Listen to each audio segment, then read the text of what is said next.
Hai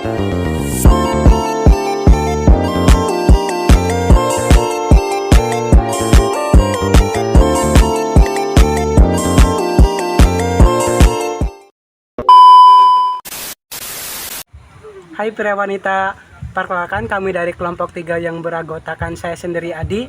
Saya Saiko. Saya Safi. Saya Wika. Di sini kami akan menjalankan misi yaitu untuk mengeksplorasi tempat wisata Buken, dan sekalian juga kami akan bertanya-tanya kepada pemilik tempat wisata ini mengapa tempat wisata Buken ini berada di sini dan mengapa wisata ini disebut dengan Buken. Kalian mungkin penasaran, saya juga sama. Maka dari itu simak video ini sampai habis. Langsung saja kita masuk ke videonya. Let's go. A few moments later. Sudah berapa lama tempat wisata ini berdiri? Nah, kita berdiri dari tahun 2016. Berarti kalau sekarang kurang lebih berapa? 8 tahun ya?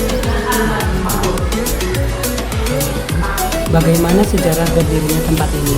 Sejarah berdirinya ini asal mulanya wisata Buken hanya kolam renang depan itu, dan tadinya itu cuma sekedar empang, tempat pembibitan ikan gurame.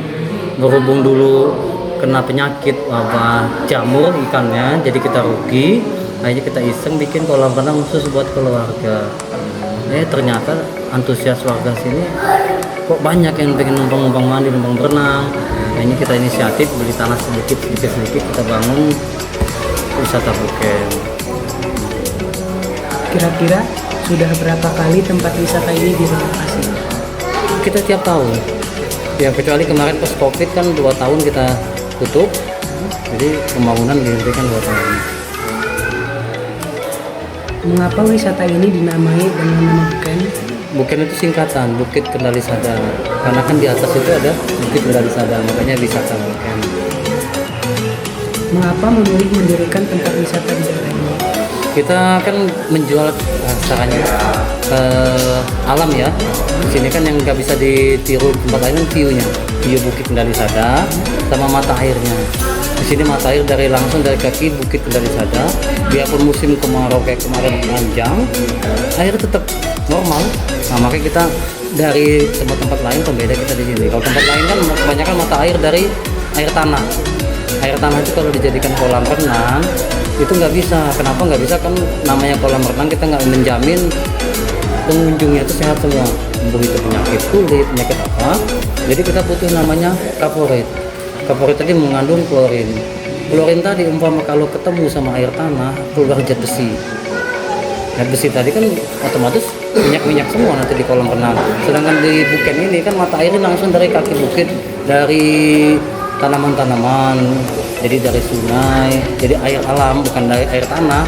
Kalau ketemu klorin tadi tak ngaruh. Itu makanya kita lebih utamain cari tempat di sini. Berapa harga tiket masuk wisata ini? Tiket masuknya kita Senin sampai Sabtu 10.000, Minggu dan libur nasional 15.000. Atau dengan kata simpelnya ya, tanggal hitam 10, tanggal merah 15. Wahana apa saja yang ada di tempat ini?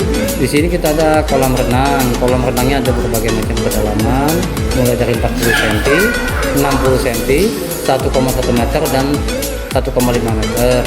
Serta ada wahana permainan buat anak-anak, sepeda air, ada perahu, kereta odong-odong, motor ATV, becak mini, ada kereta mini, trampolin, juga ada tempat karaoke di belakang.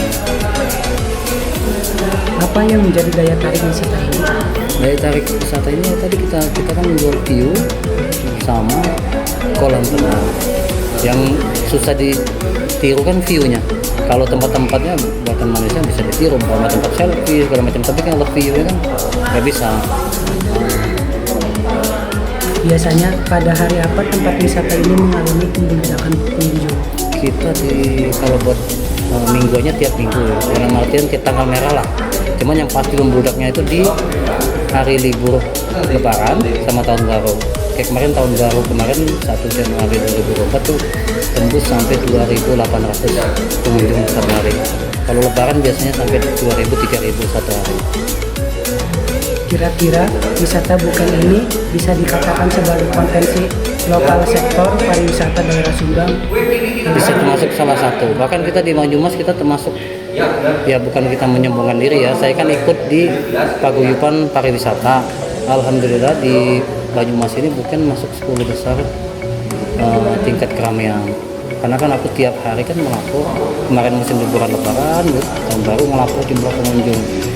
Alhamdulillah malah kita selalu ranking ke 5. Ya 5 besar lah dari jumlah tempat wisata di Banyumas. Yang nomor 1 sih udah pasti Pacuaten, yang nomor 2 Hutan Pinus, itu dan masih nomor 1.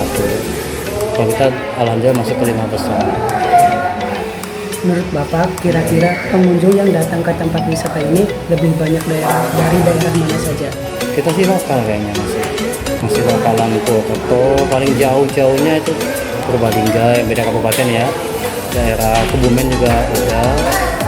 Yang paling jauhnya itu terakhir kemarin aku dari Jawa Barat, dari Brebes sama Bandung. Itu kan dari anak sekolah. Mungkin udah itu saja. Oh iya, siap-siap. Terima kasih. Yo, sama-sama. Oke, begitu guys, eksplorasi tentang wisata bukan tersebut dengan view-nya yang begitu indah. Ayo ajak teman atau keluarga kalian untuk berenang serta menyusuri wahana-wahana yang ada di sini. Kita rasa cukup sampai di sini saja eksplorasi tentang wisata ini. Sekian. Wassalamualaikum warahmatullahi wabarakatuh.